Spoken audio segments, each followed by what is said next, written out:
prestasi yang dicapai PSSI sampai hari ini, ya. Dan tentu pertandingan hari ini, mohon maaf kalau mengecewakan hasilnya. Coach Sintayong akan tetap melatih Timnas Indonesia Senior yang disampaikan langsung oleh Ketua Umum PSSI. Kekalahan tipis Indonesia dari Arab Saudi ternyata berbuntut keputusan besar dari Erick Thohir. Patrick Kluivert resmi dicoret dari kursi pelatih kepala, dan yang lebih heboh lagi, Erick meminta Sintayong untuk kembali memimpin Garuda. Tapi siapa sangka, tanggapan Sintayong justru di luar dugaan semua orang. Suasana malam itu di Stadion Utama Gelora Bung Karno begitu menggetarkan. Bendera merah putih berkibar di seluruh penjuru stadion. Laga antara Timnas Indonesia melawan Arab Saudi bukan sekadar pertandingan biasa, melainkan laga hidup mati untuk menjaga asa menuju Piala Dunia 2026. Kick-off dimulai dengan tempo tinggi. Sejak menit awal, Garuda tampil berani, menekan, dan tidak menunjukkan rasa takut sedikit pun terhadap lawan yang di atas kertas jauh lebih kuat. Para pemain Indonesia bermain dengan determinasi luar biasa, dan dukungan supporter membuat mereka tampil dengan semangat juang yang tak terbendung. Menit ke-11 menjadi momen yang membuat stadion bergemuruh. Indonesia mendapatkan penalti setelah pelanggaran keras di kotak terlarang. Kevin Dix, bek naturalisasi yang bermain di Eropa, maju sebagai eksekutor. Dengan tenang, ia menendang bola ke sudut kanan gawang dan membuat skor 1-0 untuk Indonesia. Supporter menjerit kegirangan. Nyanyian, Garuda di dadaku, bergema di seluruh penjuru stadion. Indonesia unggul atas tim besar Asia, Arab Saudi. Sebuah awal yang luar biasa. Namun, keunggulan itu tidak bertahan lama. Menit ke-17, Arab Saudi menyamakan kedudukan melalui Saleh Abu Al-Shamad.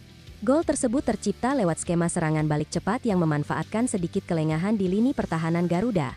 Skor pun berubah menjadi 1-1, dan tensi pertandingan semakin tinggi. Arab Saudi, yang awalnya tampak gugup menghadapi agresivitas pemain Indonesia, mulai bangkit.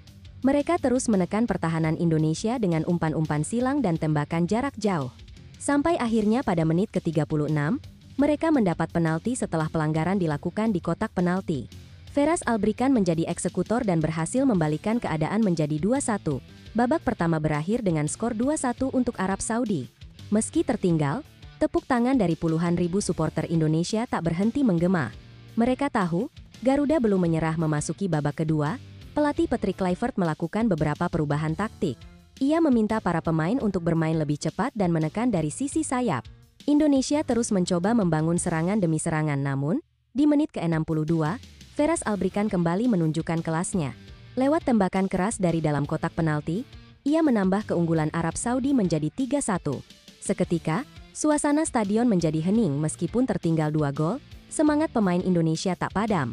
Mereka terus menekan hingga menit-menit akhir pertandingan. Serangan demi serangan dilakukan, dan akhirnya di menit ke-87, Indonesia kembali mendapatkan penalti setelah handball dilakukan oleh bek Arab Saudi. Kevin Dix kembali dipercaya menjadi eksekutor. Dengan penuh ketenangan, ia mengarahkan bola ke arah berlawanan dari kiper. Gol! Skor menjadi 3-2 dan asa Garuda kembali menyala. Menit-menit akhir berlangsung sangat menegangkan. Arab Saudi bahkan harus bermain dengan 10 pemain setelah Mohamed Kano mendapat kartu merah di masa injury time. Stadion bergemuruh, dan supporter berteriak meminta 1 gol tambahan. Sayangnya, hingga peluit panjang dibunyikan, skor tetap bertahan 3-2 untuk Arab Saudi. Indonesia kalah dengan kepala tegak.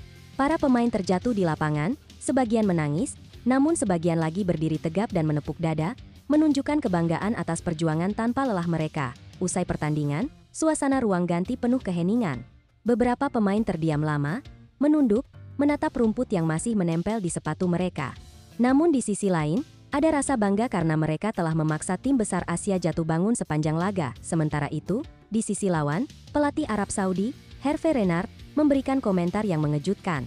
Ia mengatakan bahwa dirinya sama sekali tidak minder menghadapi Indonesia, karena Indonesia yang sekarang bukanlah Indonesia yang dulu. Renard bahkan menegaskan dengan kalimat yang membuat publik terdiam. Saya rela dipecat tak terhormat apabila saya kalah dari Indonesia. Mereka sudah berubah menjadi tim yang kuat dan disiplin. Saya menghormati perjuangan mereka.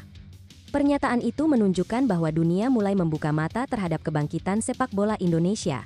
Di bawah kepemimpinan Erick Thohir dan kerja keras para pemain, Garuda kini benar-benar disegani di Asia. Namun kekalahan 2-3 ini tetap menjadi bahan evaluasi besar. Erick Thohir selaku Ketua Umum PSSI disebut langsung mengambil keputusan tegas beberapa jam setelah laga berakhir. Dalam rapat darurat yang digelar di ruang VIP stadion, Erik memutuskan untuk mengevaluasi seluruh staf kepelatihan timnas Indonesia. Keputusan itu termasuk langkah untuk memberhentikan pelatih Patrick Kluivert dari jabatannya. Keputusan tersebut memang berat, tapi dianggap perlu. Menurut Erik, sepak bola Indonesia harus melangkah lebih cepat dan tidak boleh lagi hanya puas dengan perjuangan tanpa hasil maksimal. Kabar pemecatan Patrick Kluivert langsung menggemparkan media nasional.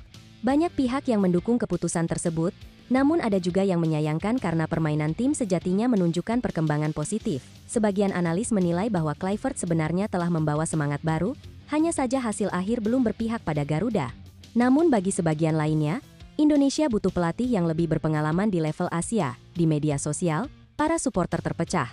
Ada yang menulis pesan haru, "Terima kasih Coach Patrick, perjuanganmu luar biasa." Tapi ada pula yang menulis tegas, "Kita butuh pelatih yang bisa membawa Indonesia ke Piala Dunia, bukan hanya main bagus tapi kalah." Erick Thohir sendiri dalam konferensi pers mengatakan bahwa semua keputusan diambil untuk masa depan tim. Kita harus menatap ke depan. Ini bukan tentang siapa yang salah, tapi bagaimana kita bisa lebih baik lagi, ujar Erick dengan nada tegas namun tenang. Di sisi lain, para pemain juga memberikan reaksi emosional. Beberapa di antaranya memposting ucapan terima kasih kepada Kluivert di media sosial, menyebut bahwa pelatih asal Belanda itu telah memberikan semangat dan kedisiplinan Eropa ke dalam tubuh Garuda. Meski begitu, semangat juang pemain Indonesia tak akan padam. Kekalahan ini justru menjadi cambuk agar mereka semakin kuat menghadapi laga berikutnya di kualifikasi Piala Dunia. Media asing bahkan memuji permainan Indonesia yang mampu membuat Arab Saudi kewalahan. Reuters menulis bahwa Indonesia kalah dengan terhormat, tapi menang dalam semangat dan keberanian. Hervé Renard pun kembali memberikan komentar di sesi wawancara kedua. Ia mengatakan, "Saya tidak tahu bagaimana mereka bisa berlari tanpa lelah selama 90 menit. Ini tim yang luar biasa, saya yakin mereka punya masa depan cerah di Asia." Pujian itu menjadi bukti bahwa perjuangan Garuda tidak sia-sia. Dunia kini mulai melihat Indonesia sebagai kekuatan baru Asia Tenggara yang berani menantang raksasa Timur Tengah. Meski pahit, kekalahan 2-3 itu menandai babak baru dalam perjalanan timnas Indonesia. Sebuah perjalanan penuh darah, keringat, dan air mata, namun di balik semua itu tersimpan harapan besar. Banyak yang percaya, dengan regenerasi pemain muda dan pengalaman dari laga besar ini, Indonesia akan semakin matang dan siap untuk melangkah lebih jauh. Dalam pernyataan terakhirnya sebelum meninggalkan stadion, Patrick Kluivert berkata dengan mata berkaca-kaca, "Saya mencintai tim ini. Mereka bukan hanya pemain, mereka adalah pejuang. Indonesia akan bangkit."